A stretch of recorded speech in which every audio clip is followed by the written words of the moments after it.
கல்யாணம் பண்ணல நீங்க? கல்யாணம் பண்ணா உனக்குலாம் இன்விடேஷன் கொடுக்காம பண்ண போறாங்க. என்ன சொல்ற மேட்டர்? கல்யாணமே பண்ணிடாதீங்க. ஒய்ஃப் வச்சு தாங்க முடியல. உனக்கெல்லாம் கல்யாணம் பண்ணி வச்சதே பெரிய விஷயம். கல்யாணம் பண்ணியா கம்முன்னு போனியான்னு இருக்கு. இவெல்லாம் யாரு தெரியுமாடா?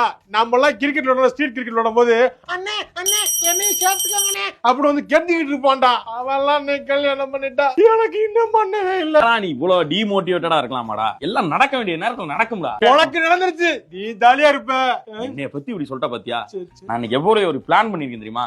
மதியம் நம்ம எல்லாம் படத்துக்கு போறோம். நீ, நானு, என் ஒய்ஃப், பாப்பா. பாப்பா டக்கு டக்குன்னு படத்தை பார்த்தவனே அலறான். அந்த டைம்ல என்ன பண்ணிடுற? நீ குழந்தைய தூக்கிட்டு வெளியே போயிடுற. நான் என் ஒய்ஃப் உட்காந்து படம் பார்ப்போம். நான் வெளியே தூக்கிட்டு போயிட்டதுக்கு என்ன கல்யாணம் ஆகல, அது வரைக்கும் ஒரு யூஸ்ஃபுல்லா இருக்கா. கல்யாணம் ஆகல, நீயும் குத்தி காட்டுற பத்தியா? இல்லடா பரவாயில்லடா, ஊசி எடுத்து ஏத்துறான், நீ கலப்பற எடுத்து நெஞ்சிலே இறக்கி கிண்டு கிண்டுன்னு கிண்டிட்டடா.